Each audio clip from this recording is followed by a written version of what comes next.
The rusted garage door creaked open in the fading twilight of Millbrook's abandoned industrial district, revealing shadows that had kept secrets for over a decade.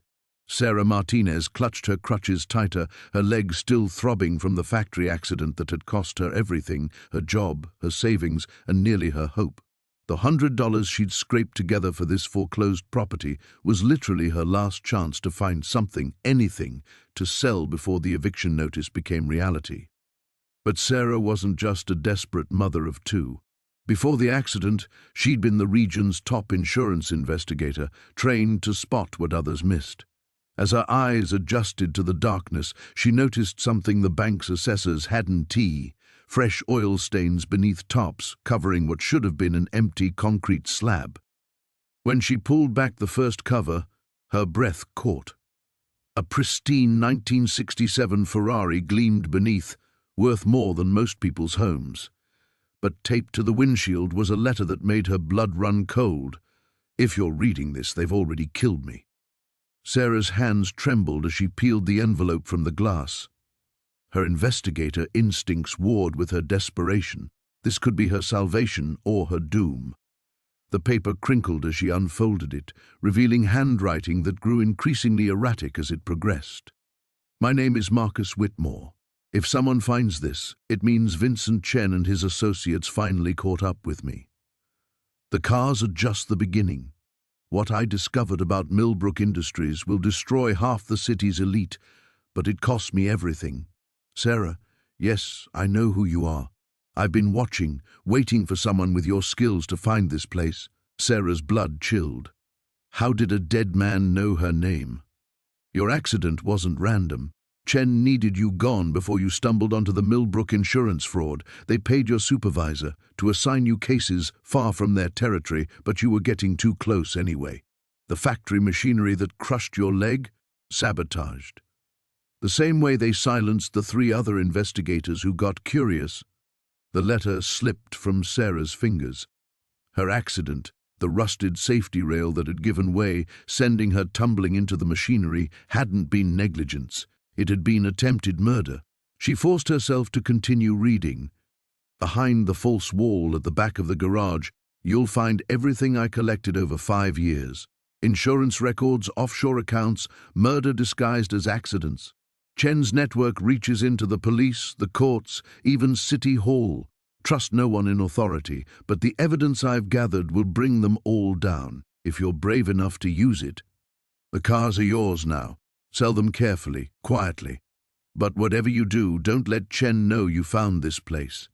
He thinks I died without telling anyone about the garage. Let him keep believing that. I'm sorry about your children. I know what it's like to lose everything to these monsters. Make them pay. M.W. T.S. Check the glove compartment." Sarah's legs gave out despite the crutches, and she sank onto an overturned crate. Children? She'd never mentioned Emma and Jake in any public records that would connect them to her old cases. Her ex-husband had taken them when the medical bills mounted, claiming she couldn't provide a stable home. But how would Marcus Whitmore know that? With shaking hands, she opened the Ferrari's passenger door. The leather interior smelled expensive, untouched by time. The glove compartment opened with a soft click, revealing a small digital recorder and another envelope marked Sarah. "Play this first." She pressed play. "If you're hearing this, you're probably wondering how I know so much about you." Marcus Whitmore's voice was warm, tired, touched by resignation. "I was Vincent Chen's accountant for 12 years before I grew a conscience. I saw every bribe, every payoff, every accident they orchestrated, including the one that destroyed your life." Sarah's chest tightened. The voice continued. "I've been planning this for 3 years, waiting for the right person to inherit my fight. You have the skills, the motivation, and now, thanks to what I'm leaving you, the resources. The Ferrari alone will solve your immediate problems. But Sarah, there are 6 more cars under those tarps, and that's just the beginning." The recording crackled with static before resuming. "They took your career, your health, your children. They thought they'd broken you completely. But I've given you the tools to take it all back. The question is, are you ready to make them pay for what they did? Outside, a car engine rumbled to life somewhere in the distance. Sarah's paranoia spiked. The industrial district had been deserted when she'd arrived. She clicked off the recorder and limped toward the garage entrance, peering through the crack in the door. Headlights swept across the abandoned buildings 2 blocks away, moving slowly, searchingly. Someone was looking for something, or someone. The locksmith's truck disappeared around the corner, leaving Sarah staring at the gleaming new deadbolt on the garage door. 24 hours had passed since she'd signed the papers, and the reality of owning actual property, even this decrepit box of rotting wood and rust, still felt surreal. Emma tugged at her jacket. "Can we go inside now, Mama?" "Just for a few minutes, baby. Then we need to get you to Mrs. Peterson's." Sarah had managed to pick up an extra shift at the diner, and every dollar counted. The locksmith had cost her $60 she couldn't afford, but leaving the garage unsecured felt foolish. The new key turned smoothly. The door groaned open, releasing that same cocktail of motor oil, mildew, and something else, something metallic that made her nose wrinkle. Afternoon sunlight slanted through the grimy windows, illuminating dust motes dancing in the stale air. Emma wrinkled her nose. "It smells funny." Old places usually do. Sarah pulled out her phone's flashlight and swept it across the space. The concrete floor was stained with decades of automotive fluids, and cobwebs draped the corners like Halloween decorations left up too long. A few forgotten tools hung from rusty hooks, and an ancient calendar from 1987 clung to the back wall, its pin-up girl faded to sepia tones. But it was hers, all of it. She walked the perimeter, phone light revealing every crack and stain. The structure seemed solid enough despite its appearance. The roof had a few missing shingles but no major holes. The electrical panel looked ancient but functional. Maybe she really could clean this place up, rent it out for actual money. "Mama, what's that?" Emma pointed to the far corner, where Sarah's light had caught something metallic protruding from beneath a pile of oily tarps. "Probably just more junk, sweetheart." But curiosity pulled Sarah forward. She handed Emma the phone. "Keep the light steady for me." The tarps were heavier than expected, stiff with age and grime. As Sarah pulled them aside, the metallic gleam resolved into the chrome bumper of what looked like a vintage car. Her heart skipped. Even in rough condition, old cars could be worth something. "Holy shit," she whispered, then glanced at Emma. "Don't repeat that." More tarps revealed a pristine 1969 Chevrolet Camaro, its midnight blue paint job immaculate despite decades of hiding. Sarah had dated enough gearheads to recognize quality restoration work when she saw it. The car looked showroom perfect. "It's so pretty," Emma clapped her hands. "Like a princess car." Sarah's mind raced through possibilities. Classic muscle cars in this condition sold for serious money, maybe enough to catch up on rent, fix her ancient Honda, even put something away for Emma's future. The seller had sworn the garage was empty, which meant either he was lying or didn't know about the car. Either way, the bill of sale included all contents. She tried the driver's door, unlocked.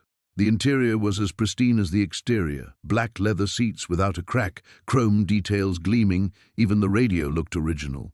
The odometer read just over 8,000 miles. "Mama, there's something in here." Emma had wandered to the workbench along the side wall, her small hands exploring. "Don't touch anything sharp." Sarah reluctantly left the car to investigate. Emma was reaching toward what looked like a metal toolbox, partially hidden behind a stack of old newspapers. "I said don't." Sarah's words died as she saw what had caught Emma's attention. Not a toolbox, a safe. Small, maybe 2 feet square, with a combination dial that looked far newer than anything else in the garage. "What's inside it?" Emma asked. "I don't know. We'd need the combination." But Sarah's pulse quickened as she examined the safe more closely. Like the car, it was too valuable, too deliberately hidden to be forgotten. Someone had gone to considerable trouble to conceal both items. The newspapers stacked around the safe, dated from the early 1990s. Headlines about the Gulf War and economic recession. Whoever stashed this stuff had been here decades ago and never returned. Sarah's phone buzzed. Mrs. Peterson, wondering where Emma was. Reality crashed back. She had to get to work, had to keep moving through the daily grind of survival. But her eyes kept drifting back to the car, the safe, the mystery of it all. "Come on, baby. We need to go." As she locked up and led Emma to their battered Honda, Sarah's mind churned with questions. Tomorrow was her day off. Tomorrow she'd come back with proper tools, figure out what other secrets this place held. The car alone might be worth enough to change their lives. She didn't notice the black sedan parked across the street, or the man behind the wheel watching them drive away. She didn't see him reach for his phone as soon as they were out of sight. But she felt something, a prickling at the back of her neck, the sensation of being observed. She adjusted her rear-view mirror, saw only empty street behind them, and dismissed it as paranoia. Some instincts, however, shouldn't be dismissed. The lockbox sat on Sarah's kitchen table like an unexploded bomb, its metal surface gleaming under the harsh fluorescent light. She'd barely slept, her mind racing between possibility and paranoia. Emma had finally drifted off around midnight after asking a dozen questions about their treasure hunt, as she dubbed it. Sarah pulled her robe tighter and approached the box with the reverence of someone handling nitroglycerin. The combination lock felt cold under her fingertips as she entered the numbers she'd found scratched into the garage's back wall, July 15, 1992. The mechanism clicked open with surprising ease. Her breath caught. Stacks of $100 bills filled the box, bound with rubber bands that had grown brittle with age. Beneath the money lay a manila envelope, its corners yellowed and edges frayed. Sarah's hands trembled as she lifted the cash, doing quick mental math. At least $50,000, maybe more. The envelope contained photographs and documents that made her stomach drop. Black and white surveillance photos showed a man in an expensive suit shaking hands with someone whose face had been deliberately scratched out. The visible man looked familiar, though Sarah couldn't place him immediately. Handwritten notes in margins mentioned dates, locations, and dollar amounts that made the cash in the lockbox seem like pocket change. One document stood out, a deed to property on Riverside Drive, signed by someone named Marcus Chen and dated 3 months ago. The address meant nothing to Sarah, but the signature at the bottom made her blood run cold. She recognized that sharp, angular handwriting from the garage's sale paperwork. Her phone buzzed with a text from her sister Julie. "How's the new business venture? Still think you're crazy for buying some random garage?" Sarah stared at the message, realizing she couldn't tell anyone about this. Not yet, maybe not ever. She photographed each document with her phone, her hands steadier now despite her racing heart. Whatever this was, she needed to understand it before making any moves. The smart thing would be to put everything back and pretend she'd never found it. Walk away. But the smart thing wouldn't pay Emma's medical bills or keep them from losing their apartment. The doorbell rang. Sarah's blood froze. She quickly shoved the money and documents back into the box, snapping it shut. Through the peephole, she saw a man in a grey suit, mid-40s with silver temples and cold eyes. He looked exactly like someone who'd knock on doors at 7 in the morning, asking uncomfortable questions. "Sarah Mitchell." His voice carried authority even through the door. "Who's asking?" "Detective Ray Morrison, Metro Police. I'd like to ask you a few questions about a property you recently purchased." Sarah's mouth went dry. She glanced toward Emma's bedroom door, then back at the detective. Running would only make things worse. She opened the door, but kept the chain lock engaged. "What kind of questions?" Morrison held up his badge, studying her face carefully. "The garage at 1847 Industrial Boulevard. You bought it 2 days ago from Marcus Chen's estate. We're investigating some irregularities in Mr. Chen's death." "Irregularities?" Sarah tried to keep her voice steady. "The realtor said he died of a heart attack." "That's what the initial report indicated. New evidence suggests otherwise." Morrison's eyes were sharp, predatory. "Mind if I come in? This won't take long." Every instinct screamed at Sarah to refuse, but innocent people didn't slam doors on police detectives. She unhooked the chain and stepped aside, acutely aware of the lockbox sitting 20 feet away on her kitchen table. Morrison entered with the casual confidence of someone accustomed to being welcomed into private spaces. His gaze swept the apartment, taking in the second-hand furniture, the medical equipment in the corner, the children's drawings taped to the refrigerator. "Nice place. You live alone?" "With my daughter. She's sleeping." Sarah positioned herself between Morrison and the kitchen. "What does Mr. Chen's death have to do with me? I never even met the man." "Probably nothing. We're just trying to piece together his final weeks. Did you notice anything unusual about the garage when you inspected it?" The lie came surprisingly easily. "Just a lot of old junk and oil stains." "Why?" Morrison pulled out a small notebook, flipping through pages with deliberate slowness. "Mr. Chen was involved in some questionable business dealings. We're trying to locate certain materials that may have been stored on his properties." "What kind of materials?" "Documents, financial records, things people might kill for." He looked up from his notebook, meeting her eyes directly. "If you happen to find anything like that, Miss Mitchell, I strongly encourage you to contact me immediately, for your own safety." The threat was subtle but unmistakable. Sarah nodded, not trusting her voice. Morrison handed her a business card. "I'll be in touch. And Miss Mitchell, be careful who you trust. Mr. Chen thought he was clever too." He left as quietly as he'd arrived, leaving Sarah alone with $50,000 in blood money and the growing certainty that her life had just become infinitely more dangerous. The rusted padlock gave way easier than Sarah expected, hitting the concrete floor with a metallic clang that echoed through the garage. She froze, listening for any sign that someone had heard, but the industrial district remained silent except for the distant hum of traffic. Emma tugged at her jacket. "Mommy, it's dark in there." "I know, sweetheart. That's why I brought the flashlight." Sarah clicked on the heavy-duty light she'd borrowed from their Building S maintenance closet, sending a bright beam cutting through the darkness. The garage was larger than it had appeared from outside. Dust motes danced in the flashlight's glow, and the air smelled of motor oil, rust, and something else, something stale and organic that made her wrinkle her nose. Ancient oil stains created abstract patterns across the concrete floor, and cobwebs draped the corners like forgotten party decorations. "Can we go now?"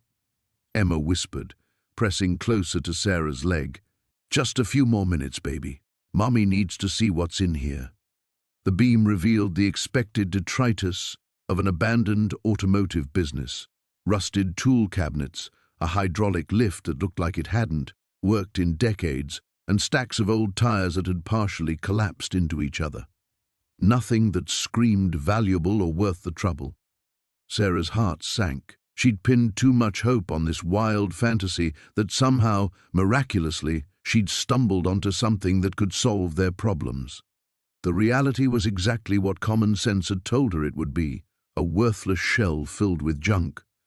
She was about to turn around when the flashlight beam caught something that didn't belong. In the far corner, partially hidden behind a toppled shelving unit, sat a newer-looking metal filing cabinet. Its grey surface was dusty but not rusted, and unlike everything else in the garage, it appeared to be locked with a modern combination lock.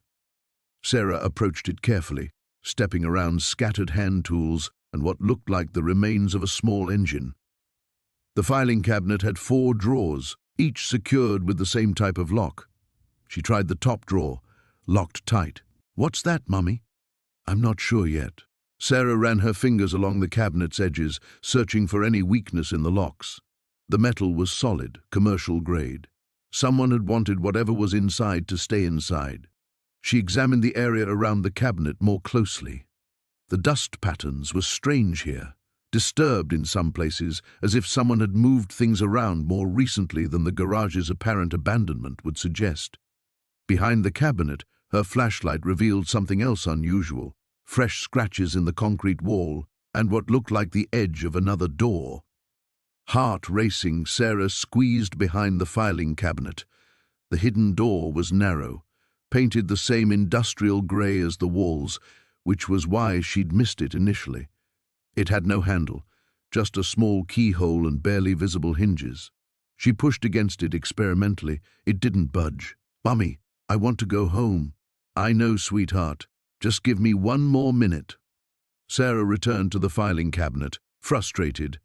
Whatever secrets this garage held, they were locked away, and she had neither the skills nor the tools to get at them safely. But the very fact that there were secrets changed everything.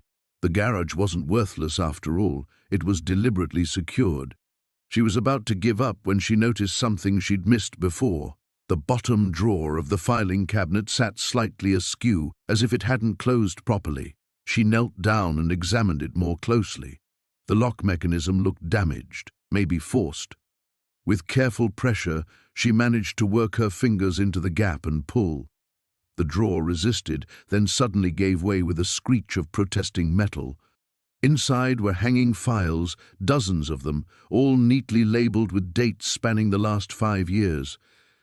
Sarah grabbed the first few folders and opened them under her flashlight. Her breath caught. Bank statements, deposit slips, transfer records, all showing movements of cash in amounts that made her head spin.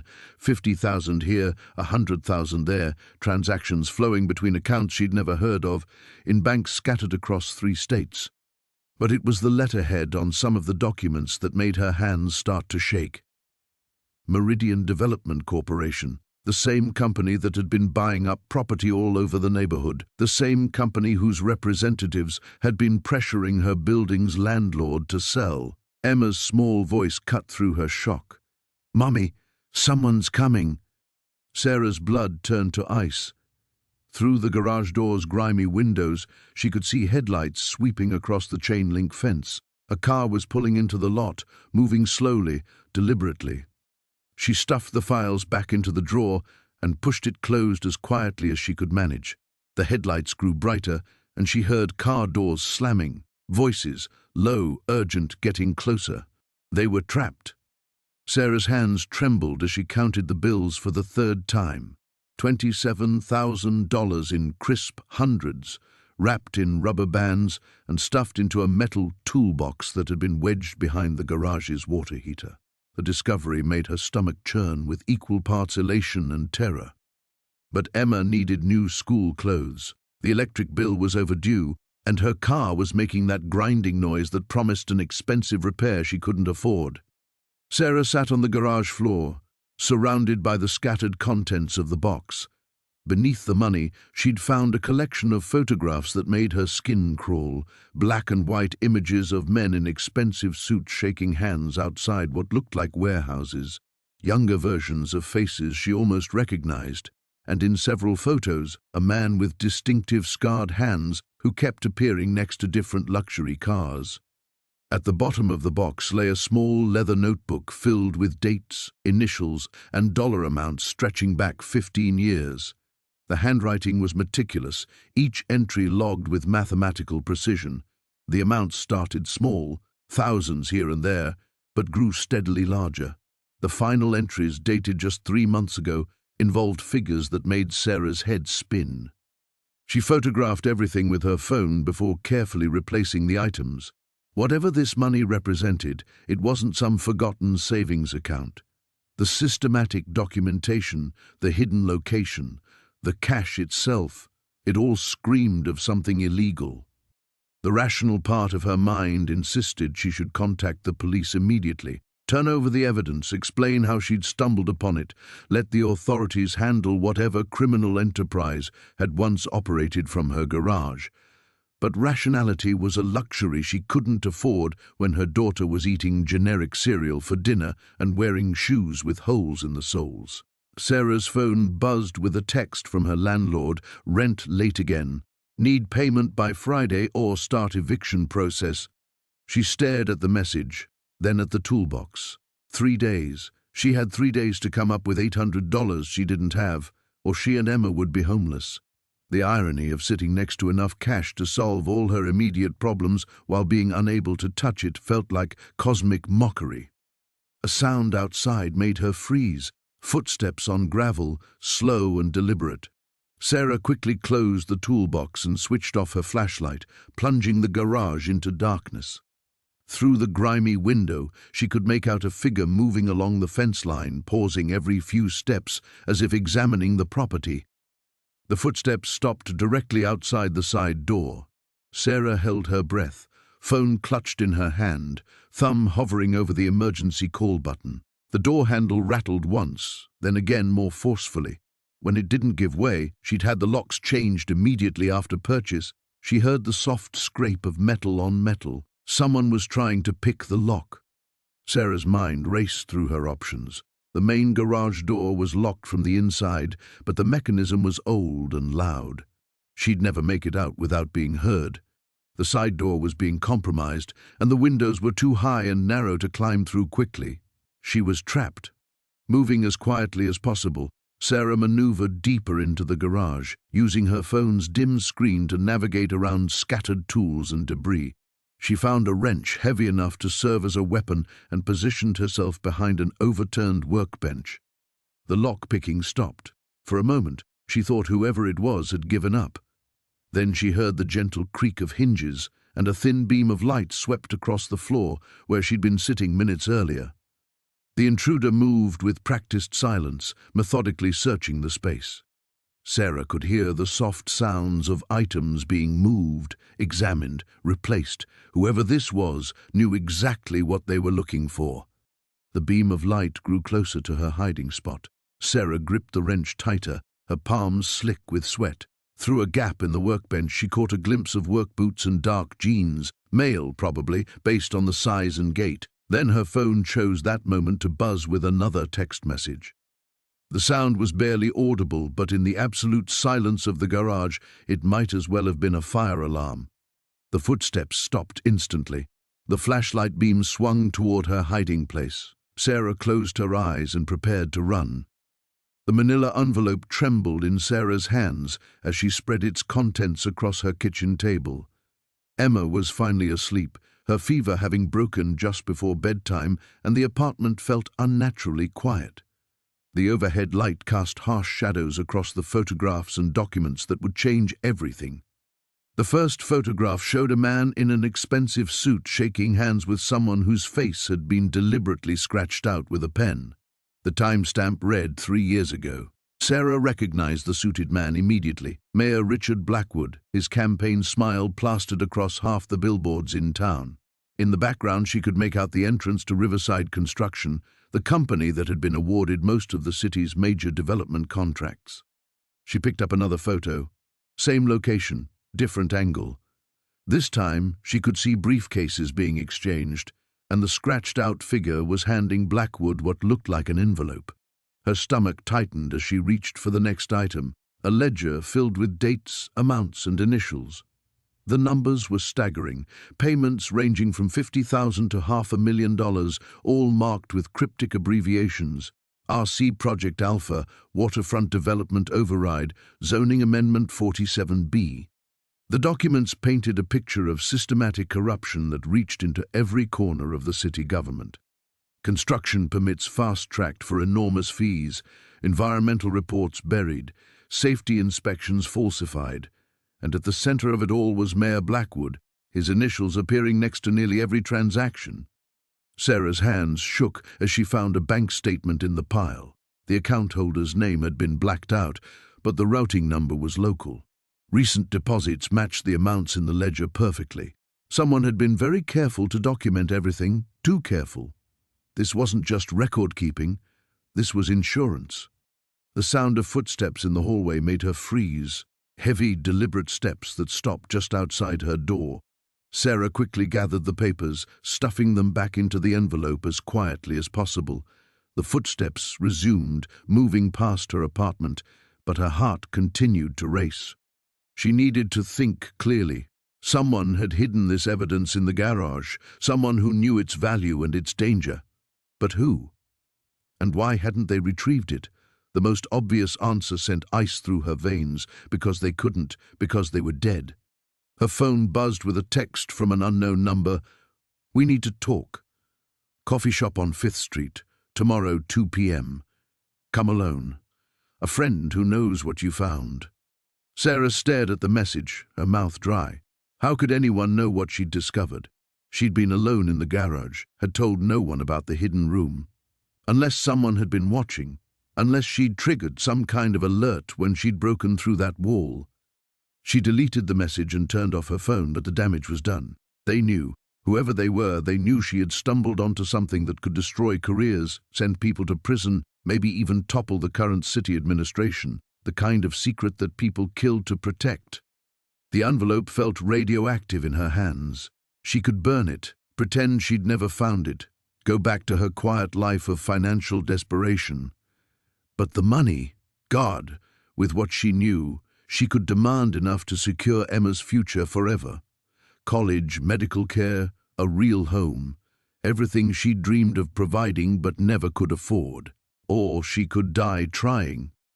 Sarah walked to her bedroom window and peered through the blinds. The street looked normal, a few parked cars, the flickering streetlight that had been broken for months, Mrs. Chen's cat prowling through the shadows. But normal was an illusion now. She was looking at the same view through different eyes, eyes that had seen too much. She thought about Emma, sleeping peacefully in the next room, trusting her mother to keep her safe. What kind of life would it be if they were constantly looking over their shoulders, waiting for powerful people to decide they were too dangerous to live? But what kind of life was this? Scraping by, one medical bill away from homelessness, watching her daughter wear second-hand clothes and eat discount cereal for dinner? The clock on the nightstand read 11:47 p.m. In less than 15 hours, she would have to decide whether to meet this mysterious contact or run. And if she ran, where could she go that money and influence couldn't reach? Sarah returned to the kitchen and carefully hid the envelope inside a cereal box, between the inner bag and the cardboard. It wasn't much of a hiding place, but it would have to do until she figured out her next move. She made sure Emma's door was locked, then wedged a chair under her own bedroom doorknob. Tomorrow would bring answers, or it would bring an end to everything.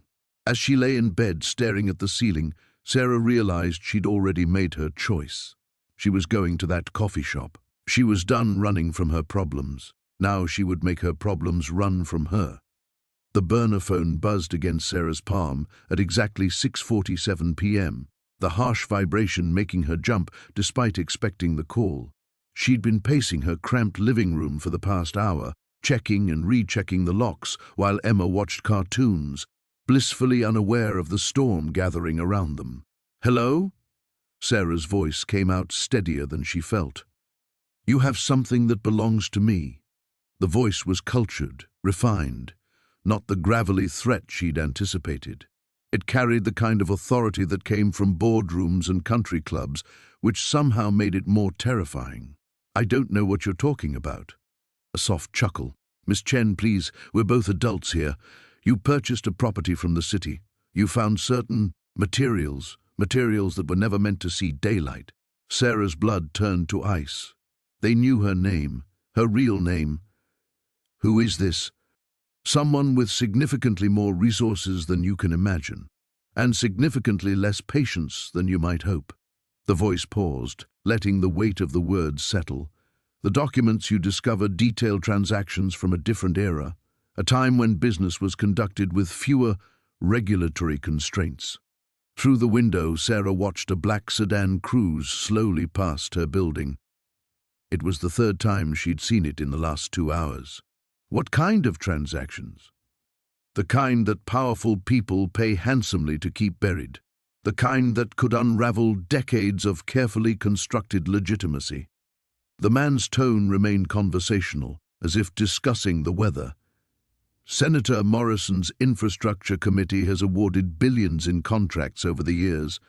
Some of those awards were influenced by considerations beyond merit."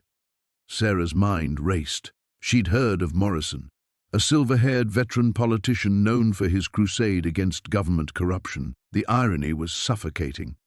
"The garage belonged to a man named Vincent Kozlowski," the voice continued. "Vinny had an unfortunate habit of keeping insurance policies, paper trails that connected campaign contributions to contract awards, photographs of meetings that never officially occurred. recorded conversations that certain parties believed had been destroyed. Vinny's dead, isn't he? Unfortunately, yes. A tragic accident. But his insurance collection lived on, hidden away in that clever little vault of his. The sedan passed by again, slower this time. You see, Miss Chen, Vinny got greedy, started making demands, making threats. We couldn't allow that to continue. Sarah's hand trembled as she gripped the phone. What do you want? Everything. Every document, every photograph, every recording. The external drives, the backup copies. Don't insult my intelligence by claiming there aren't any. Vinny was thorough to a fault. And if I refuse? The pause stretched long enough that Sarah wondered if the call had dropped. When the voice returned, the cultured tone had acquired a razor edge.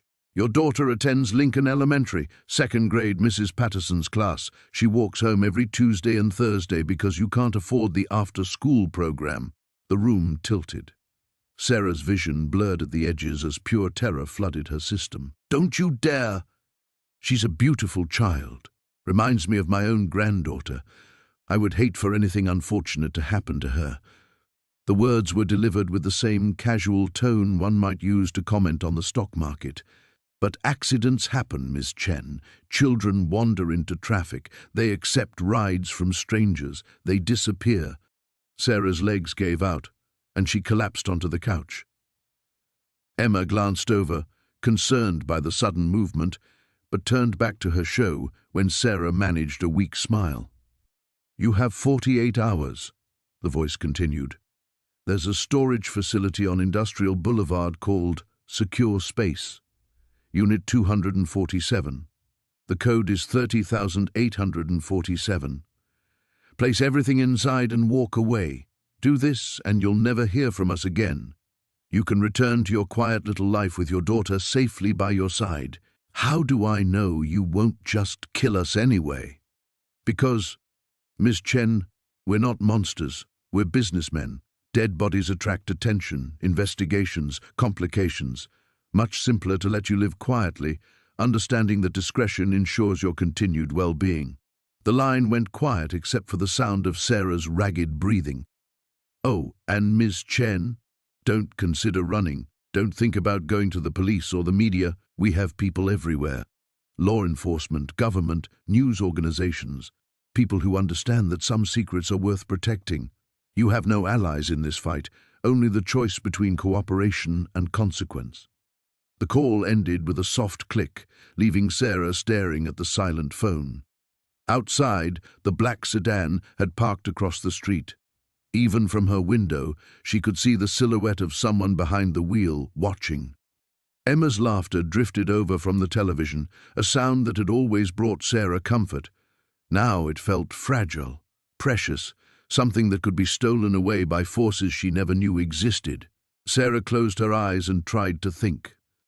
The coffee shop on Maple Street buzzed with morning activity, the perfect cover for what Sarah hoped would be answers rather than more questions. She spotted Detective Chen immediately, a slight woman in her 40s with sharp eyes that seemed to catalogue every detail. Sarah's hands trembled slightly as she approached the corner table. Ms. Martinez? Chen stood, extending her hand. Thank you for calling. I have to admit, I was surprised to hear from you. Sarah slid into the opposite chair, her backpack clutched tightly against her chest. Inside were copies of the documents she'd found, insurance papers, property deeds, and most importantly, the photographs that had kept her awake all night. I think I may have information about the Morrison case. Chen's expression sharpened. Go on. I bought a garage property last week. The previous owner was listed as James Morrison. Sarah pulled out the deed, sliding it across the table. But there are things that don't add up. The detective studied the document, a frown deepening. This address, it's not the Morrison residence we investigated. That's what I thought. But Detective Chen, there's more. Sarah glanced around the coffee shop before pulling out one of the photographs. I found these hidden in the garage. Chen's coffee cup froze halfway to her lips. The black and white photograph showed James Morrison shaking hands with a man in an expensive suit outside what appeared to be a warehouse. In the background, Several large trucks were visible, their license plates clearly readable. Where exactly did you find these? Hidden compartment in the garage floor. There were dozens of them, along with financial records and... Sarah hesitated, then pulled out a small tape recorder. This. Chen stared at the device as if it were a live grenade. Have you listened to it? Parts of it. It's James Morrison's voice, definitely. He's talking about shipments, payments, and someone he calls the buyer. But Detective Chen, there's something else. He mentions being followed, says he's scared. The detective leaned forward, lowering her voice. Miss Martinez, do you understand what you might have stumbled into? Before Sarah could answer, her phone buzzed. Unknown number. She glanced at the screen and felt her blood run cold. The text message contained just one line: "Stop digging or join Morrison." Chen noticed her pale expression. What is it? Safe? I can't just disappear. I have a daughter, a job. You have a target on your back. Chen's voice was urgent. The Morrison case was closed because we hit walls everywhere we looked. Someone with serious power wanted that investigation to die. If they know you have this evidence... Sarah's mind raced. The man who sold me the garage, he was nervous, desperate to get rid of it quickly. Maybe he knew what was hidden there. What was his name? Frank Petrov. But when I tried to call him yesterday, the number was disconnected. Chen was already typing notes into her phone. We'll find him. But right now, I need you to think carefully. Has anyone else been asking questions? Anyone shown unusual interest in the property? Sarah's stomach dropped as she remembered Vincent Cole's unexpected visit. His probing questions, the way he'd studied the garage, his too casual demeanor. There was a man yesterday, said he was from an insurance company, but something felt off. Description? Tall, well-dressed, expensive car. Vincent Cole, he said his name was. She watched Chen's face change, saw recognition flash across her features. You know him. Vincent Cole is a fixer, high-end clients, discreet services. If he's involved... Chen stood abruptly. We're leaving. Now. Wait, what about the evidence? Bring it. All of it. Chen was already moving toward the exit. And Miss Martinez? That phone of yours, turn it off. Remove the battery if you can. Sarah fumbled with her phone as they walked quickly to Chen's unmarked sedan. My daughter. She gets out of school at 3. I have to pick her up. We'll arrange that. But first, we need to secure this evidence and get you into protective custody. As they pulled away from the coffee shop, Sarah noticed a black SUV that had been parked across the street now following them. Chen spotted it too, her jaw tightening as she took a sudden right turn. Detective, what exactly was James Morrison involved in? We think he stumbled onto a trafficking operation. Drugs, weapons, possibly worse. But we could never prove it because everyone connected to the case either disappeared, died, or suddenly developed amnesia. Chen took another sharp turn, but the SUV stayed with them. Morrison was small-time, probably got in over his head and tried to create an insurance policy. Sarah clutched the backpack tighter. The evidence I found, it's his insurance policy. And now, it's ours. If we can stay alive long enough to use it. Sarah's hands trembled as she disconnected the call from Marcus. The garage felt smaller now, the shadows deeper and more threatening. She looked at the hidden compartment, still gaping open like a wound in the concrete floor, and knew she couldn't stay here much longer. The sound of gravel crunching outside made her freeze. A car door slammed, then another. Sarah's blood turned to ice as she heard low voices approaching the garage. She grabbed the duffel bag and the ledger, her heart hammering against her ribs. "Check the back entrance," a man's voice commanded. "She's been here recently. I can smell her cheap perfume." Sarah didn't wear perfume. They were guessing, trying to flush her out. She crept toward the small window at the rear of the garage, clutching the bag to her chest. Through the grimy glass, she could see a black sedan parked across the street, engine running. The front door rattled as someone tested the handle. Sarah had locked it, but that wouldn't stop them for long. She needed another way out, and fast. The old drainage pipe in the corner caught her eye. It was large enough for a person to crawl through, leading to the storm drain system that ran beneath the neighborhood. Sarah had noticed it during her initial exploration of the garage, but dismissed it as useless. Now it might be her only escape route. "Break it down," the voice ordered. Sarah dropped to her knees and squeezed into the pipe, dragging the duffel bag behind her. The metal was cold and sharp against her shoulders, and she had to bite her lip to keep from crying out as it scraped her skin. Behind her, she heard the garage door splinter and crash open. "Search everything," the man barked. "Tear this place apart if you have to." Sarah crawled faster, her knees burning against the rough metal. The pipe angled downward, and she had to control her descent to avoid sliding headfirst into the darkness ahead. Water trickled beneath her palms, and the smell of rust and decay filled her nostrils. After what felt like an eternity, the pipe opened into a larger storm drain. Sarah tumbled out, landing hard on the concrete floor. The duffel bag spilled open beside her, and she quickly stuffed the loose bills back inside, her hands shaking. The storm drain stretched in both directions, lit by occasional shafts of sunlight filtering through street grates above. Sarah oriented herself, trying to remember the layout of the neighborhood. If she headed east, she could emerge near the bus station. From there, she could disappear into the city. She picked up the bag and started walking, her footsteps echoing off the curved walls. Every shadow could hide a threat, every sound could signal pursuit. The weight of the money felt heavier now, not just physically but emotionally. It wasn't a blessing anymore. It was a curse that had painted a target on her back. 20 minutes later, Sarah climbed out through a maintenance access near the Greyhound station. She emerged, blinking into the afternoon sunlight, covered in grime and reeking of sewage. People gave her a wide berth as she made her way to the terminal, which was exactly what she wanted. In the ladies' restroom, she cleaned herself up as best she could and changed into the spare clothes from her car. The bag never left her sight. When she looked presentable enough, she bought a ticket on the next bus heading south, anywhere but here. As she waited in the terminal, Sarah's phone buzzed with a text from Marcus. "Meet me at the old Riverside Diner on Route 47. 1 hour, come alone." Sarah stared at the message, torn between trust and suspicion. Marcus had seemed genuine on the phone, but she'd been wrong about people before. Still, he was the only lead she had to understanding what she'd stumbled into. She cancelled her bus ticket and took a taxi to the diner instead.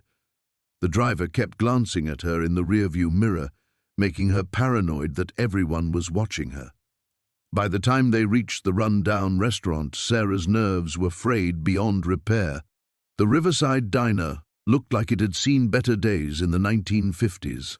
Half the neon sign was burned out, and rust stains streaked the metal siding. Sarah paid the taxi and watched it disappear before stepping inside. Marcus was already there, sitting in a corner booth with his back to the wall. He looked older than his voice had suggested, with graying hair and tired eyes that had seen too much. When he spotted her, he gestured for her to join him. "You look like hell," he said, as she slid into the opposite seat, keeping the duffel bag on her lap. "Feel like it too," Sarah replied. "They found the garage. I barely got out." Marcus nodded grimly. "They're faster than I expected. We don't have much time." "Time for what?" "To decide whether you want to run forever or fight back." Sarah's hands trembled as she stared at the photographs scattered across her kitchen table. The manila envelope Marcus had left behind contained a dozen black and white images that painted a picture she'd never wanted to see. Her father, younger and wearing a police uniform, stood beside men in expensive suits. Money changed hands in shadowy parking lots. Documents were passed between briefcases. The final photograph made her stomach lurch. Her father shaking hands with Vincent Castellano outside the very garage she now owned. Emma wandered into the kitchen, rubbing sleep from her eyes. "Mummy, why are you crying?" Sarah quickly swept the photographs into a pile, forcing a smile. "Just tired, sweetheart. Want some pancakes?" While Emma ate breakfast, Sarah's mind raced. Everything she thought she knew about her father had been a lie. The man who taught her to ride a bike, who read her bedtime stories, who died when she was 12, he'd been dirty, worse than dirty. He'd been part of whatever nightmare she'd stumbled into. Her phone buzzed. Unknown number. "You found the pictures," a male voice said when she answered. "Who is this?" "Someone who knew your father. We need to talk." Sarah glanced at Emma, who was drawing cartoon faces in syrup. "I'm not going anywhere." "Smart. I'm coming to you. 20 minutes. The line went dead. Sarah's pulse hammered as she quickly cleaned up breakfast and turned on cartoons for Emma. She retrieved the gun from her purse, checking the safety for the 100th time. The weight of it still felt foreign in her hands. Exactly 20 minutes later, a soft knock came at the door. Through the peephole, Sarah saw an elderly man with silver hair and kind eyes. He wore a simple cardigan and looked more like someone's grandfather than a threat. "Mrs. Chen," he said when she opened the door with the chain still attached. "My name is Detective Ray Morrison, retired. I worked with your father."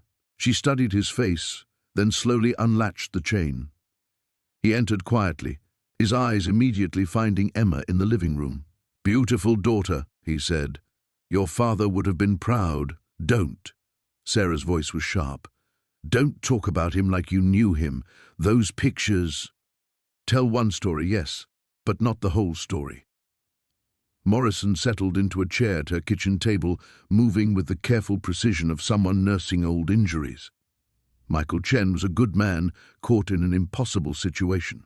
Sarah remained standing, the gun hidden behind her back. "Explain." Morrison pulled out a small notebook, its pages yellow with age. 25 years ago, Vincent Castellano owned half the police force. The other half was too scared to do anything about it. Your father was assigned to a task force meant to investigate corruption, but the task force itself was compromised. So he took bribes. He pretended to take bribes. Morrison's eyes met hers. Michael was undercover, Sarah. Deep undercover. Only 3 people knew the truth: the police commissioner, the FBI handler, and me. The kitchen seemed to tilt around her. "That's impossible. If he was undercover, why didn't anyone tell me after he died?" "Because his cover was never blown. He died in that car accident before the operation concluded. We had to maintain the fiction to protect the ongoing investigation." Sarah sank into a chair, the gun forgotten on the counter. "You're lying." Morrison reached into his jacket and produced a faded document. Official letterhead, signatures, dates, a commendation for Officer Michael Chen's exceptional courage in pursuing justice under dangerous circumstances. The document was classified, stamped with warnings about national security. "The garage," Sarah whispered. "He knew about it. He helped us gather evidence. Financial records, photographs, recorded conversations, everything we needed to bring down Castellano's operation. Your father risked his life for months, documenting their crimes. Then why is Castellano still free?" Morrison's expression darkened. 3 days before the arrests were scheduled, Michael died. Without his testimony and the evidence he'd gathered, our case fell apart. Witnesses disappeared or recanted. Evidence went missing. Castellano walked away clean. Emma's laughter drifted from the living room, a bright sound in the heavy silence. Sarah thought about her father's funeral, the closed casket, the handful of colleagues who attended. She'd always wondered why more officers didn't come to honor him. "The money in the garage," she said. "It's evidence. Evidence and insurance. Your father hid backup copies of everything, financial records, photographs, audio recordings, enough to put Castellano and his associates away for life." Morrison leaned forward, his voice urgent. "But they know you found it. Sarah Castellano has survived this long by eliminating threats. He won't hesitate to come after you and Emma." Sarah glanced toward the living room where her daughter played, innocent and trusting. The weight of her father's legacy, both the burden and the gift, settled on her shoulders. "What do I do?" Morrison's smile was grim. "We finish what your father started." Sarah's hands trembled as she stared at the message on Marcus's phone. The blue glow illuminated her face in the darkness of the motel room, casting eerie shadows on the peeling wallpaper. Emma slept fitfully in the single bed, her small form barely visible under the thin covers. "We need to leave, now." Marcus was already gathering their few belongings, his movements sharp and efficient. "But where can we go?" Sarah's voice cracked. "They found us here. They'll find us anywhere." Marcus paused, his eyes meeting hers with an intensity that made her breath catch. "There's something I haven't told you about the garage, about what your uncle really left you." Sarah felt her stomach drop. "What do you mean?" "The money, the documents. They're just the beginning. Your uncle had an insurance policy. He recorded everything. Every transaction, every meeting, every dirty deal Vincent Carver and his associates made over the past 15 years. Recorded how?" Marcus pulled out a small device from his jacket pocket, no bigger than a thumb drive. "Security footage, audio recordings, financial records. Everything's encrypted on here. Your uncle was paranoid, but he was also smart. He knew they'd come for him eventually." Sarah stared at the device as if it were a venomous snake. "So this is what they're really after?" "This is what's going to keep us alive," Marcus corrected. "As long as we have it, we have leverage, but we need to get it to the right people before Carver realizes what we're holding." A car door slammed outside, followed by the murmur of voices. Sarah's blood turned to ice. Marcus moved to the window, carefully parting the curtain just enough to peek outside. 3 cars, maybe 8 men. His voice was calm, but Sarah could see the tension in his shoulders. "Back exit?" Sarah was already scooping Emma into her arms. The little girl stirred but didn't wake, her trust in her mother absolute even in sleep. They moved silently toward the bathroom window Marcus had identified earlier as their escape route. The window was small and painted shut. Marcus worked at it with his knife, while Sarah listened to footsteps approaching their door. The sound of metal on metal made her realize someone was picking the lock. "Almost got it," Marcus whispered, finally forcing the window open. Cool night air rushed in, carrying the scent of pine and distant rain. He went through first, then helped Sarah pass Emma through the opening.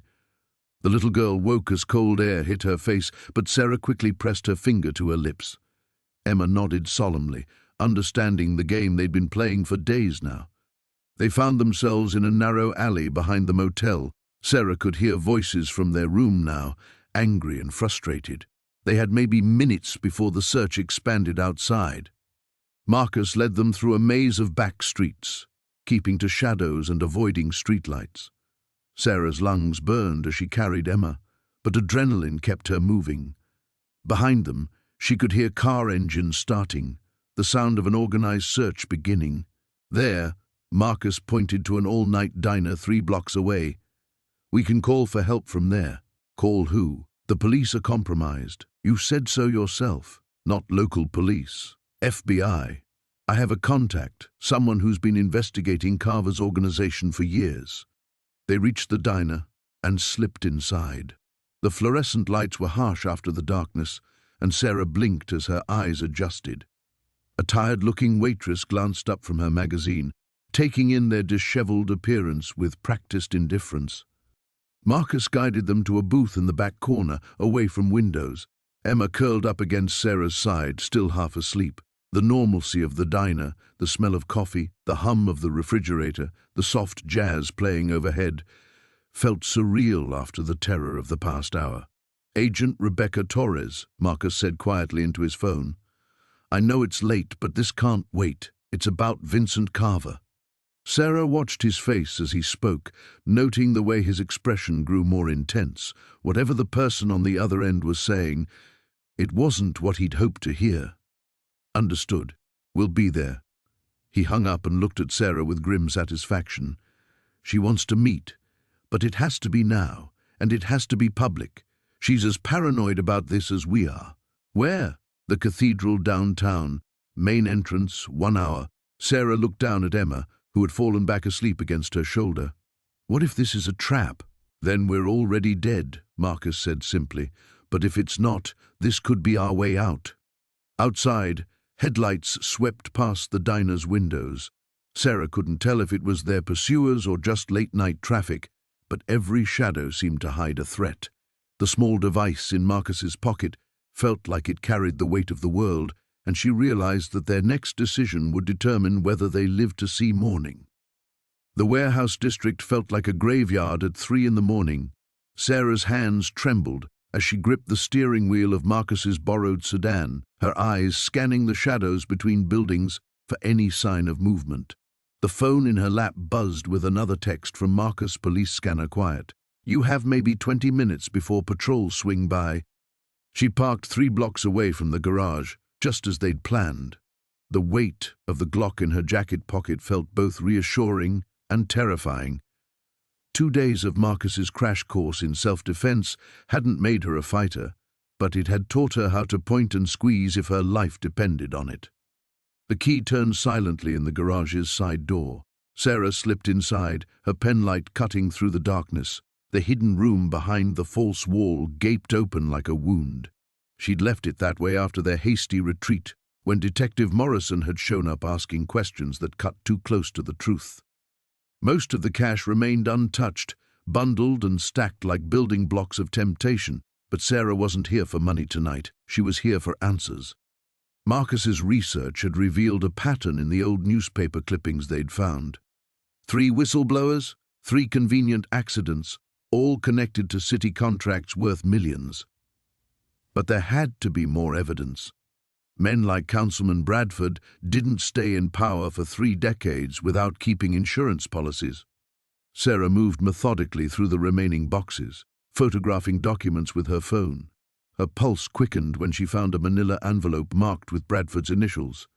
Inside were bank statements from offshore accounts, deposit dates that matched exactly with the mysterious deaths Marcus had uncovered. A car door slammed somewhere outside. Sarah froze, her penlight beam dancing across the concrete floor. Footsteps crunched on gravel, growing closer. She killed the light and pressed herself against the wall, heart hammering so loud she was certain it would give her away. The garage's main door groaned open. Flashlight beams swept across the space, accompanied by low voices she couldn't quite make out. Sarah clutched the envelope to her chest and tried to control her breathing. The hidden room offered some concealment, but if they knew about it, if Bradford had finally connected her to this place, she was trapped. "Nothing here," a gruff voice said. "Just like the last 2 times. Boss wants us to be thorough," another replied. "That bitch is getting the evidence somewhere." Sarah's blood turned to ice. They knew. Somehow, Bradford had figured out she was involved. The men's footsteps moved closer to the false wall, and she realized with growing terror that she'd left the entrance partially visible in her haste. A radio crackled. "Unit 7 to base. Warehouse district sweep complete. No sign of target vehicle." Target vehicle. They were hunting for her. The first voice spoke again, closer now. "Check behind there. Looks like something's off about that wall." Sarah's mind raced through her options. The garage had only 2 exits, the main door these men had entered through and the side door she'd used. Both would put her directly in their path. The hidden room was about to become her tomb unless she acted. She pulled out her phone and typed a desperate message to Marcus, trapped in garage. "Send help." The signal was weak, but it went through just as she heard the scrape of the false wall being moved aside. Well, what do we have here?" A flashlight beam struck her full in the face, blinding her. Sarah threw up her hands, the envelope tumbling to the floor. "Please," she whispered. "I have a daughter." The man behind the light chuckled. "Should have thought of that before you stuck your nose where it don't belong." But as he stepped forward, a new sound cut through the night. Sirens, distant but growing closer. The man's head snapped toward the garage entrance, his attention divided for just a moment. Sarah didn't think. She launched herself sideways, shouldering past him into the main garage. Her feet tangled and she went down hard, scraping her palms on concrete, but she rolled and kept moving toward the side door. "Stop her!" Heavy footsteps pounded behind her. Sarah burst through the door into the alley, lungs burning as she sprinted toward the street. The sirens were louder now, but she couldn't tell if they were coming to help her or hunt her. She rounded the corner just as Marcus's sedan screeched to a halt at the curb. "Get in!" he shouted through the passenger window. Sarah dove into the car as shouts erupted from the alley behind her. Marcus gunned the engine, tires squealing as they fled into the maze of empty streets. "The envelope," she gasped, collapsing against the seat. "I dropped the evidence." "Doesn't matter," Marcus said grimly, checking his mirrors. "We got bigger problems now. Bradford just played his hand. That means we're officially at war." The warehouse smelled of rust and motor oil, its cavernous interior lit by flickering fluorescent tubes that cast eerie shadows across rows of abandoned machinery. Sarah pressed her back against a concrete pillar, clutching the flash drive in her sweaty palm while Marcus checked the perimeter. Every sound made her jump. The distant hum of traffic, the settling of old metal, the whisper of wind through broken windows. "Clear so far," Marcus whispered, returning to her side. "But we need to move fast. Chen's people could be anywhere." Sarah nodded, her heart hammering against her ribs. The events of the past hour felt surreal. The shootout at the motel, their narrow escape through back alleys, and now this desperate gambit to meet with the FBI. Agent Rivera had agreed to the clandestine meeting after Sarah's frantic phone call, but trust felt like a luxury she couldn't afford. There, Marcus pointed toward the far end of the warehouse, where a black sedan had pulled up to a side entrance. Two figures emerged, moving with the purposeful stride of federal agents. Agent Rivera appeared first, her auburn hair pulled back severely, followed by a tall man Sarah didn't recognize. They approached cautiously, hands resting near their weapons. "Miss Chen," Rivera called out, her voice echoing in the vast space. "I hope you have something worth risking all our lives for." Sarah stepped into the light, the flash drive extended like a peace offering. "Everything you need to bring down Richard Chen and Senator Morrison is on here. Financial records, communications, evidence of at least 3 murders, including my Uncle Frank." The unnamed agent moved closer, studying Sarah with calculating eyes. "I'm Agent Walsh, Financial Crimes Division. We've been building a case against Chen Industries for months, but we've never had solid evidence of the political connections. Morrison's been taking money through shell companies," Sarah explained, her words tumbling out in a rush. "The garage Frank left me was a front for laundering cash through vintage car sales. But Morrison got greedy, started using it for campaign funds too." Rivera examined the flash drive with interest. "How did you access this information?" "Frank hid everything in the walls," Marcus interjected. "Documents, hard drives, backup files. He knew he was in danger and wanted insurance." A metallic clang echoed from somewhere in the darkness, causing everyone to freeze. Walsh drew his weapon, motioning for silence. The sound came again, definitely footsteps on the metal fire escape outside.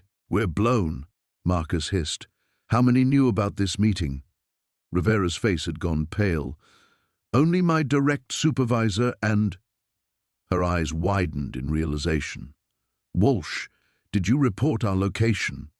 Before Walsh could answer, the warehouse erupted in chaos. Muzzle flashes lit up the darkness as gunfire shattered the tense silence.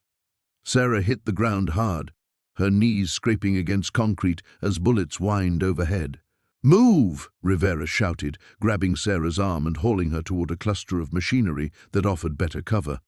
Walsh was already returning fire, his service weapon barking rhythmically as shapes moved between the shadows.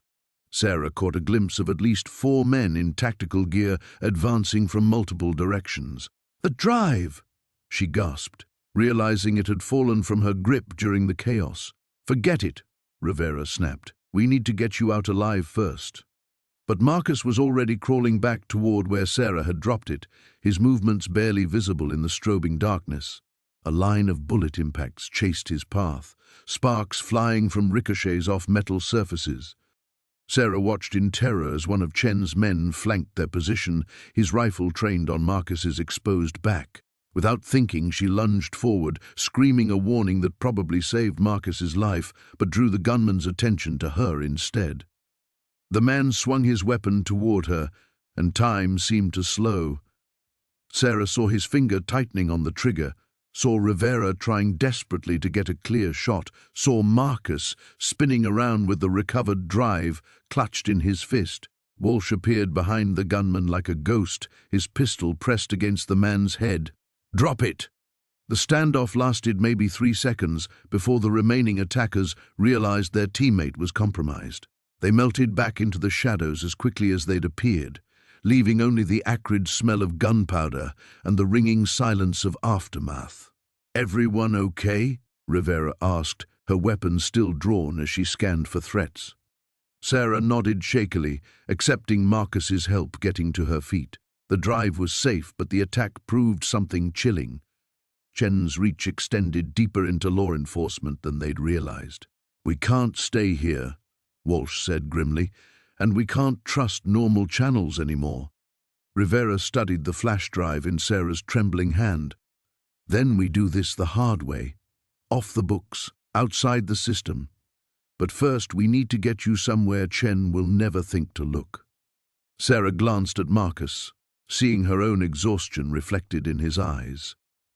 They'd survived another attempt on their lives, but each escape seemed to narrow their options further.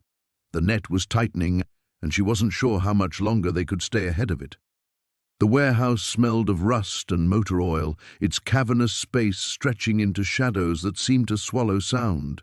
Sarah crouched behind a stack of rusted barrels, her heart hammering against her ribs as footsteps echoed through the building. Marcus had insisted they meet here, claiming it was the only place Blackstone's people wouldn't think to look. Now she wasn't so sure. "Sarah?" Marcus's voice carried across the empty space, but something in his tone made her stomach clench. It was too casual, too controlled. She peered around the barrel's edge and saw him standing near the entrance, but he wasn't alone. 3 figures emerged from the darkness behind him, and even from this distance she recognized the tall, predatory silhouette of Vincent Blackstone himself. Her blood turned to ice. Marcus had betrayed her. "I know you're here," Marcus called out, his voice echoing off the concrete walls. "There's no point hiding. They already know about the garage, about what you found. This doesn't have to end badly." Sarah's mind raced, cataloguing every exit she could remember from when they'd entered. The main door was blocked by Blackstone's men. There had been a loading dock on the far side, but reaching it would mean crossing 30 yards of open space. Her phone was dead, and even if it wasn't, who would she call? Detective Rodriguez might be dirty, and she couldn't trust anyone else in the police department. "Sarah, please." Marcus's voice was closer now. "I tried to protect you, but this is bigger than both of us. Blackstone isn't just going to disappear. He has resources, connections. Fighting him will only get you and Emma killed." At the mention of her daughter's name, fury blazed through Sarah's terror. She'd left Emma with Mrs. Chen next door, telling her she'd be back in an hour. That was 3 hours ago. If anything happened to her here, Emma would be alone, defenseless. She slipped her hand into her jacket pocket and felt the small digital recorder she'd been carrying since this nightmare began. The same one that had captured Blackstone's admission about the murdered journalist. At least if she died here, there might be evidence left behind. Footsteps approached her hiding spot from 2 directions. They were flanking her, herding her like prey. Sarah closed her eyes and tried to think like the investigative journalist she'd once dreamed of being, instead of the desperate single mother she'd become. The warehouse had been abandoned for years, which meant the electrical system was probably shot. But warehouses this old often had backup generator systems, usually located near the main electrical panel. If she could find it and kill the lights, she might have a chance in the darkness. A metal clang echoed from her left. They were getting closer. Sarah took a deep breath and sprinted from behind the barrels, keeping low as she zigzagged between stacks of abandoned equipment. Shouts erupted behind her, followed by the sharp crack of gunfire. Concrete exploded near her feet as she dove behind an old forklift. "Enough!" Blackstone's voice cut through the chaos like a blade. I want her alive. She's the only one who knows where all the evidence is hidden." Sarah's mind caught on that phrase. All the evidence. They thought she had more than just the recording, more than the documents she'd found in the garage. What else were they looking for? She spotted the electrical panel mounted on the far wall, its grey metal surface barely visible in the dim light filtering through grimy windows. 20 feet away, across another stretch of open ground. But between her and the panel stood one of Blackstone's men, his weapon drawn, scanning the shadows. A memory surfaced suddenly, sharp and clear. Her father teaching her to throw rocks as a child, aiming for bottles lined up on the fence behind their house. Misdirection, sweetheart. Make them look where you want them to look, not where you're going. Sarah picked up a chunk of broken concrete and hurled it toward the far end of the warehouse. The crash echoed loudly as it struck a stack of metal shelving. The gunman's head snapped toward the sound, and Sarah moved. She reached the electrical panel just as the man turned back. Her fingers found the main breaker and yanked it down. Darkness swallowed the warehouse like a living thing. Chaos erupted. Shouts, curses, the beam of flashlights cutting through the black. Sarah dropped to her hands and knees and crawled toward where she remembered seeing the loading dock. Her fingers found the wall and she followed it, splinters of concrete biting into her palms. Behind her, Marcus's voice rose above the confusion. "She's heading for the dock! Cut her off!" But Sarah was already there, her hands finding the heavy chain that controlled the loading door. She pulled with everything she had, muscles screaming as the door began to rise. Light flooded in from the alley beyond, and with it, the sound of approaching sirens. Someone had called the police. The warehouse felt like a tomb in the pre-dawn darkness. Sarah crouched behind a stack of shipping containers, her heart hammering against her ribs as she watched Marcus pace near the entrance. He kept checking his phone, his face illuminated in brief blue flashes that revealed his growing impatience. She'd gotten here first, just barely. The 40 minutes Marcus had given her had been enough to position herself with a clear view of the main floor while staying hidden in the maze of abandoned cargo. The briefcase sat beside her, its weight both reassuring and terrifying. Inside were the real documents, the ones that would destroy half the city's power structure if they ever saw daylight. The decoy briefcase was already in position, placed exactly where Marcus had instructed. From a distance it looked identical. Sarah had filled it with newspaper and added just enough legitimate-looking papers on top to fool a quick inspection. It wouldn't hold up to scrutiny, but she was counting on desperation making Marcus careless. The warehouse door creaked open. Sarah held her breath as two figures entered, Marcus and Detective Hayes. Even from her hiding spot, she could see the tension between them, the way they moved like predators forced into an uneasy alliance. "Where is she?" Hayes muttered, his voice carrying in the cavernous space. "She'll come," Marcus replied, but Sarah caught the uncertainty in his tone. "She has to. We have her daughter." Sarah's hands clenched into fists. Emma was safe. She'd made sure of that by calling her sister and having her pick Emma up from school under the pretense of a sudden work emergency. But Marcus didn't know that, and his casual mention of using her daughter as leverage sent ice through her veins. Her phone vibrated. A text message, 5 minutes, or the girl pays for your stupidity. Sarah typed back quickly, "I'm here. Inside. Northeast corner, like you said." She watched Marcus read the message, saw him gesture to Hayes. They began moving toward the planted briefcase, their footsteps echoing off the concrete floor. This was her chance. Sarah activated the voice recording app on her phone and slipped from her hiding spot, using the containers as cover while she moved closer. She needed them talking, needed them to incriminate themselves on record. It was risky. If they spotted her too early, everything would fall apart. "There," Marcus said, spotting the decoy case, right where she said it would be. Hayes approached it cautiously, as if it might explode. "This feels too easy. Maybe she's finally being smart." Marcus stayed back while Hayes knelt beside the case. "Open it." The metallic clicks of the latches seemed unnaturally loud.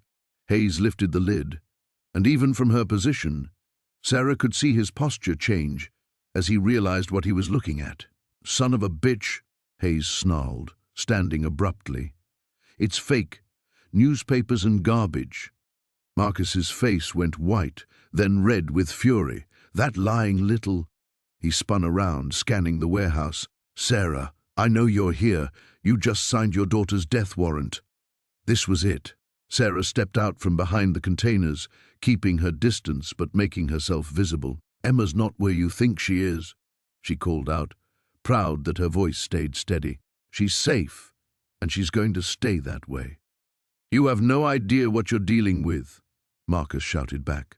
"Those documents don't just implicate me. They'll bring down judges, prosecutors, half the police force. You think any of us can let you walk away with that?" "So you admit it," Sarah said, hoping her phone was picking up every word. "You admit to corruption, to murder, to covering up federal crimes for 20 years. Hayes had drawn his gun, she noticed. The detective's face was a mask of cold calculation. "Where are the real documents?" "Somewhere safe. Somewhere you'll never find them." Sarah took a small step backward, measuring the distance to her nearest escape route. "But I'm willing to make a deal." Marcus laughed bitterly. "You're in no position to negotiate." "Actually, I am." Sarah held up her phone. "See, I've been broadcasting our entire conversation live to a secure server. Everything you've said in the last 5 minutes is already uploaded and scheduled to go public if I don't check in every hour." It was a bluff. She was only recording, not broadcasting. But the way both men's faces changed told her it was working. "You're lying," Hayes said, but his gun hand was trembling slightly. "Am I? You want to test that theory?" Sarah backed toward the side exit, keeping both men in sight. "Here's my deal. You disappear, both of you. Leave the city, leave the state. I don't care where you go. Do that, and maybe those documents stay buried." Marcus was already shaking his head. "We can't just—" The sharp crack of Hayes's gun cut through the air, but he wasn't aiming at Sarah. Marcus crumpled to the ground, clutching his shoulder. The warehouse felt like a tomb in the pre-dawn darkness. Sarah crouched behind a stack of wooden crates, her heart hammering against her ribs as she listened to the footsteps echoing through the cavernous space. 3 sets, maybe 4. They'd found her. Marcus pressed close beside her, his breath warm against her ear. "There's a loading dock on the east side. When I say go, you run." "What about you?" Sarah whispered back, clutching the flash drive that contained everything. Bank records, shell company documents, evidence of murders spanning 2 decades. The same drive that Harrison Vale and his associates would kill for without hesitation. "I'll be right behind you." But Sarah heard the lie in his voice. She'd heard enough lies over the past week to recognize them instantly. Marcus was planning something, and it didn't involve both of them walking out alive. A beam of light swept across the wall above them, followed by Detective Morrison's voice. "Sarah Chen, you need to come out. We know you're here." Sarah's blood turned to ice. Morrison was supposed to be the one clean cop, the one person they could trust with the evidence. If he was here with Vale's men, he's been working for them all along, Marcus breathed, confirming her worst fears. The footsteps spread out, forming a perimeter. Sarah could hear them communicating in hushed tones, coordinating their search, professional, methodical. These weren't street thugs, they were experienced hunters, and she was trapped prey. Marcus pulled something from his jacket. In the dim light filtering through grimy windows, Sarah saw the gleam of metal. "A gun. Where did you—" "Took it from one of Vale's men at your apartment, the one who tried to kill you." The memory flashed through her mind, the struggle in her kitchen, the crash of breaking dishes, Emma's terrified screams. Her daughter was safe now, hidden away with Sarah's sister 3 states over. That was the only thing keeping Sarah sane. "Miss Chen." A new voice, cultured and cold. "Harrison Vale himself. You have something that belongs to me. Return it, and perhaps we can reach an arrangement." Sarah almost laughed. An arrangement. as if there was any scenario where Vale let her live after what she'd discovered. The money laundering operation was just the tip of the iceberg. The documents on the flash drive detailed contract killings, political blackmail, and corruption that reached into the highest levels of government. "I know you're frightened," Vale continued, his voice carrying easily through the warehouse. "You're a mother. You want to see your daughter again. I can make that happen." The threat was clear. Sarah's hands shook as she gripped the flash drive tighter. Even with Emma hidden away, Vale had resources. He could find anyone, anywhere. Marcus touched her shoulder. "Remember what we talked about? Channel 7, Detective Rodriguez from Internal Affairs, and the FBI field office. 3 copies, 3 locations." Sarah nodded. The plan was simple: get out alive and deliver the evidence simultaneously to multiple parties, making it impossible for Vale to suppress. But first, they had to survive the next 10 minutes. "I'm going to create a distraction," Marcus whispered. "Count to 30, then move." Before Sarah could protest, he was gone, slipping away between the crates like a shadow. She heard him moving deeper into the warehouse, his footsteps deliberately audible now. "Contact Northwest Quadrant," Morrison's voice crackled over a radio. Sarah started counting. 28, 29. The explosion of gunfire made her jump. Shouts echoed through the warehouse as the search party converged on Marcus's position. Sarah forced herself to move, staying low as she crept toward the loading dock. More gunshots. The sharp crack of splintering wood. Someone screamed in pain. She couldn't tell if it was Marcus or one of Vale's men. The loading dock appeared ahead, a rectangle of slightly less darkness against the black wall. Sarah could see the outline of a truck bay, the metal door partially raised. Freedom was 50 feet away. Movement east side. Sarah ran. Footsteps pounded behind her as she sprinted across the open space. A bullet sparked off concrete near her feet. Another shattered a light fixture overhead, raining glass. She dove under the loading dock door and rolled into the alley beyond. Cold air hit her face as she scrambled to her feet. Her car was parked 2 blocks away, hidden behind an abandoned gas station. "Stop right there." Sarah froze. Detective Morrison stepped out from behind a dumpster, his service weapon trained on her chest. In the wan light of a distant street lamp, his face looked haggard, desperate. "You don't understand what you're dealing with," he said. "These people, they don't just kill you, they erase you. Your daughter, your family, everyone you've ever known. So you help them." Morrison's hand trembled slightly.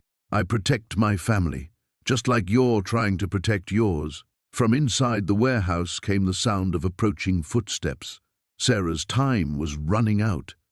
The abandoned warehouse on the outskirts of town felt like stepping into a tomb. Sarah's hands trembled as she checked her phone for the 3rd time in 5 minutes. Still no signal. Marcus had insisted they meet here, claiming it was the only place safe from Vincent Castellano's surveillance network. After 3 weeks of running, hiding, and watching shadows, she wanted to believe him. Emma sat in the back seat of their stolen Honda, drawing in a coloring book with stubborn determination. The 8-year-old had adapted to their nomadic existence with unsettling ease, never complaining about sleeping in different motels or eating gas station sandwiches. Sarah's heart ached watching her daughter's resilience. "Mummy, is the nice man coming soon?" Emma asked without looking up from her crayons. Before Sarah could answer, footsteps echoed through the cavernous space. Marcus emerged from the shadows, but he wasn't alone. 2 figures followed behind him, and Sarah's blood turned to ice when she recognized Detective Rodriguez, the same cop who'd been asking questions about her garage purchase weeks ago. "Sarah, don't run," Marcus called out, raising his hands peacefully. "Rodriguez is with us. He's been investigating Castellano's organization for 2 years. How do I know this isn't a trap?" Sarah's voice cracked. She'd made too many mistakes trusting people lately. Rodriguez stepped forward, his weathered face grim.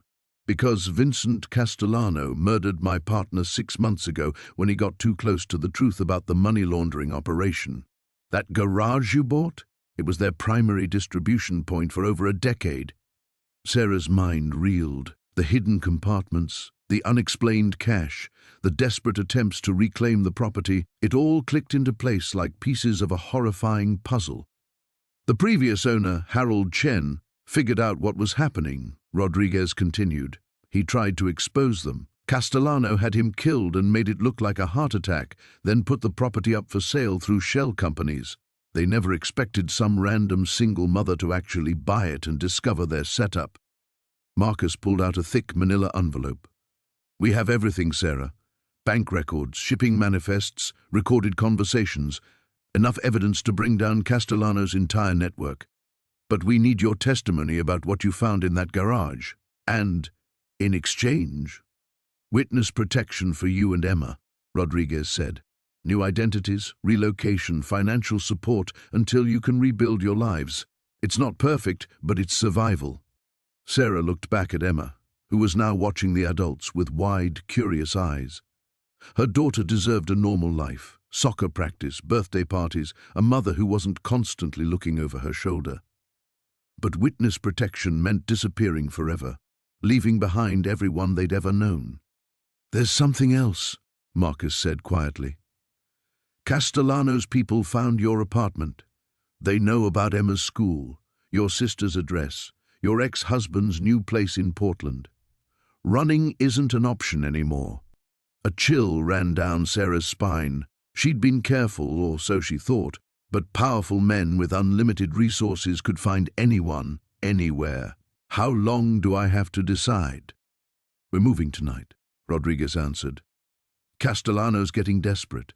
Our sources say he's planning something big, either to silence you permanently or recover whatever evidence he thinks you still have."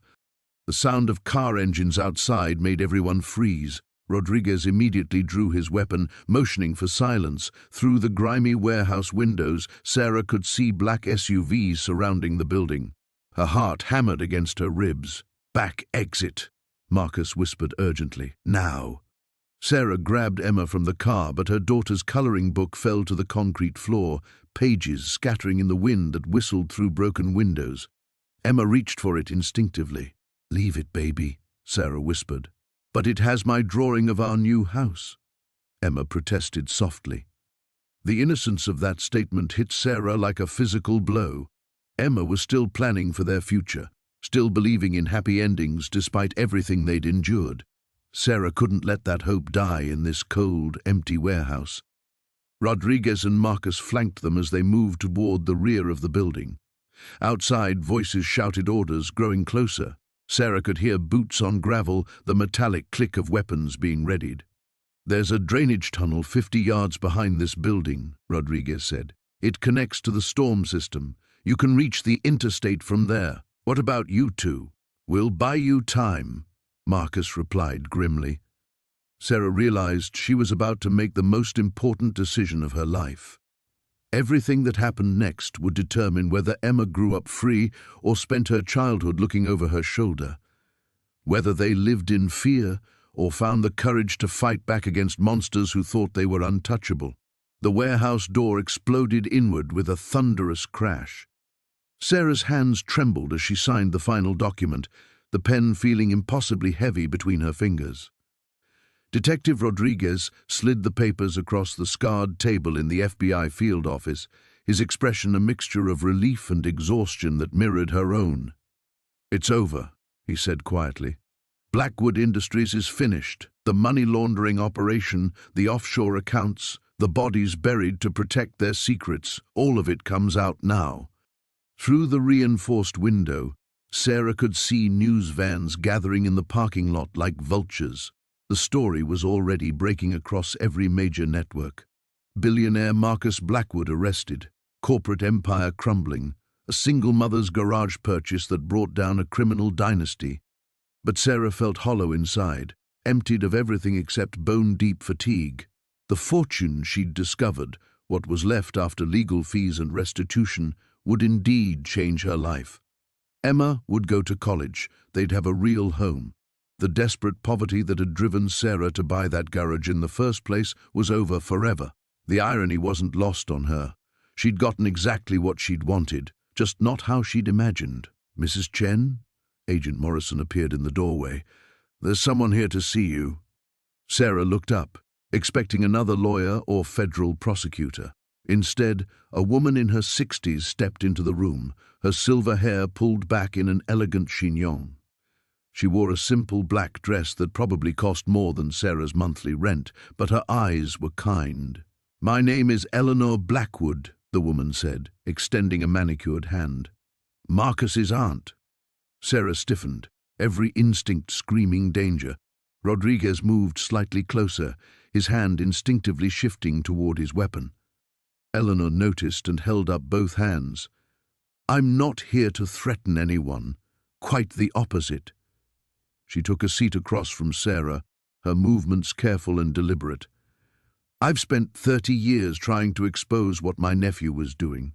30 years watching him destroy everything my father built, turning a legitimate business into something monstrous." She reached into her purse and withdrew a thick envelope.